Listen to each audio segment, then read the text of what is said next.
ஸ்ரீராமச்சந்திர பரபிரம்மணே நமஹ. ஜாபாலின்ற ரிஷி ராமருக்கு அறிவுரை சொல்கிறார். நீ ராஜ்யத்தை துறக்கிறதுன்றது ஒரு வக்கரமான வழிமுறை. மனுஷாளுக்கு மரணம்ன்றது இயல்பான ஒரு விஷயம். அப்படி உன்னுடைய தந்தைக்கும் நேரிட்டு இருக்கிறது ஒரு இயல்பான மரணம்தான். அதனால் கற்பனையான உணர்வுகளை வளர்த்துண்டு நீ தான் வருந்துற. என்னை பொறுத்த வரையில் தர்மத்திலேயே பற்று கொண்டவாளாக வாழறவாளை நினச்சி தான் நாம் வருந்தணும். ஏன்னாக்கா அவள் இங்கேயே கஷ்டத்தை அனுபவிச்சிடுறா. பிறகு என்ன ஆறுதோ அது அவளுக்கு நல்லது தான் நடக்கும். இறந்தவாளுக்கு சிராதம் செய்கிறதுன்றது ஒரு பழக்கமாக இருக்குது. இறந்தவனால் எதையும் உண்ணவும் முடியாதுன்ற போது இப்படி சிராதத்தில் படைக்கப்படுற உணவு வெறும் தண்டம் தானே. இங்கே சிராதம் செய்கிறவனால உண்ணப்படுற உணவு இறந்துட்ட மனுஷனுக்கு போய் சேரும்னாக்கா ஒன்று செய்யலாமே. வெளியூர் போகிறவனுக்கு இங்கே சிராதம் செஞ்சுட்டாக்கா அவனுக்கு உணவு கிடச்சிடுமா? கையில் கட்டு சாதம் எடுத்துன்னு போக வேண்டிய அவசியமே இல்லையே. தானம் கொடுக்கறது, யாகம் பண்ணுறது, இது எல்லாமே தான தர்மங்களை வளர்க்கறதுக்காக சிலரால் சாமர்த்தியமாக விதிக்கப்பட்டிருக்க வழிமுறை, அவ்வளவுதான் அப்படின்னுட்டு அவர் சொல்கிறார். இறுதியில் ராமரை பார்த்து ஜாபாலி சொல்கிறார், புத்தியுடையவனே, மேலுலகம் ஒன்று இல்லைன்ற தீர்மானிச்சுக்கோ. கண்ணுக்கு தெரிஞ்சதை ஏற்றுக்கோ. கண்ணுக்கோ அல்ல மற்ற புலன்களுக்கோ புலப்படாதவைகளை இல்லாதவைன்னு எடுத்துக்கோ. மனசை அலபாய விடாமல் பரதன் கேட்டுண்டபடி ராஜ்யபாரத்தை ஏற்றுக்கோன்னு சொல்லி முடிக்கிறார்.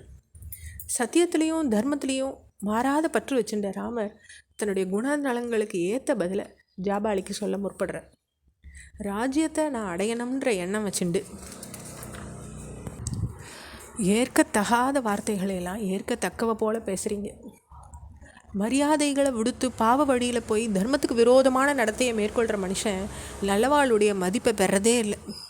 ஒருத்தன் நற்குலத்தில் பிறந்தவனா இல்லை தாழ்ந்த குலத்தில் பிறந்தவனா, வீரனா இல்லை கோழையா, இல்லை நேர்மையானவனா இல்லை நேர்மையற்றவனா இப்படின்றதெல்லாம் அவனுடைய நடத்தையை பொறுத்து தான் இருக்குது. நீங்கள் சொல்கிற உலகிற்கே தீமை செய்யக்கூடிய வழிமுறையை நான் ஏற்றுண்டேனாக்கா அறிவுள்ளவன் எவனும் என்னை மதிக்க மாட்டான். மன்னனை பின்பற்றி தான் மக்கள் நடக்கிறா. உங்கள் ஆலோசனையை ஏற்று நான் நடந்தேனாக்கா மக்களும் அப்படி தான் நடப்பாள். அதற்கு பிறகு எந்த ஒழுக்கமும் நெறிமுறையும் மிச்சம் மீதியே இருக்காது. சத்தியம்தான் ஒரு அரசனுக்கு ரொம்ப முக்கியமான குணம்னு சாஸ்திரங்கள் விதிச்சிருக்கு. ஒரு ராஜ்யத்தின் உயிர் நாடிய சத்தியம்தான். உலகத்துக்கு ஆதாரமும் அதுதான். பாம்பை கண்டு நடுங்கிறது போல பொய் பேசுகிற மனுஷனை கண்டு மனுஷா நடுங்குறா. ஈஸ்வரன்று சொல்லப்படுறதே சத்தியத்தை தான் சொல்கிறோம். நம்ம சத்தியத்தை ஆதாரமாக வச்சுட்டு தான் இயற்கை பல விதங்களில் வியாபிச்சிருக்கு. சத்தியத்துக்கு கட்டுப்பட்டே தந்தை என்ன காடு சொல்லுமாறு பணிச்சார். அவருக்கு கொடுத்த வாக்கை நான் காப்பாற்றி சத்தியத்தை நிலைநிறுத்துவேன். தந்தைக்கு கொடுத்த வாக்கை மீறி இப்போ பரதனுடைய அழைப்பை ஏற்றுண்டு என்னால் நாடு திரும்ப முடியாது. ஒரு மனுஷன் மனசில் தீய எண்ணம் உதிக்கிறதுனாக்கா அதை நிறைவேற்ற அவன் தன்னுடைய நாவினால் பொய் பேசுகிறான். பிறகு தன்னுடைய உடல்னால் தீச்செயலையும் செஞ்சுடுறான். இப்படி 3 வகை தீமைகள்னால ஒரு பாவ செயல் உருவாருது.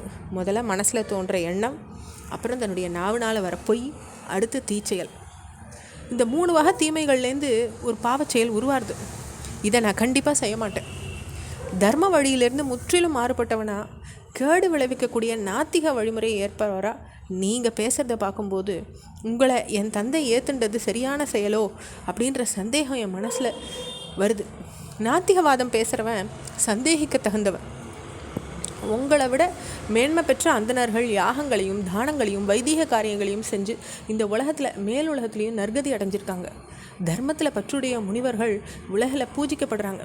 நீங்களும் இதுக்கெல்லாம் மாறுபட்டவாளாக இருக்கீங்க அப்படின்னுட்டு ஜாபாலியை கண்டிக்கிற வகையில் பேசி முடிக்கிறார். அப்போ ராமர் பேசினதை கேட்டு ஜாபாலி சொல்கிறார், நான் நாத்திகம் பேசலை, நான் நாத்திகனும் இல்லை. அயோத்திக்கு திரும்புறதில்லை அப்படின்ற உன்னுடைய தீர்மானத்தை மாற்ற விரும்பி நான் அப்படி பேசினேன். அதனால் என்னை பற்றி தவறாக நினச்சிடாதேன்னு அமைதியாக சொல்கிறார். அப்படி ஜாபாலி பேசியும் முழுசாக திருப்தி அடையலை ராமருக்கு. அப்போ அதை பார்த்து வசிஷ்டர், இந்த உலகத்தினுடைய ஆரம்பம் இதன் முடிவு எல்லாமே ஜாபாலிக்கு நன்னா தெரியும். தர்ம நியாயங்கள் அறிஞ்சவர் அவர் அப்படிங்கிறார். அவருடைய வார்த்தைகள் தொடர்ச்சியை நம்ம அடுத்த பகுதியில் பார்க்கலாம். ஸ்ரீராமச்சந்திர பரபிரம்மணே நமஹ.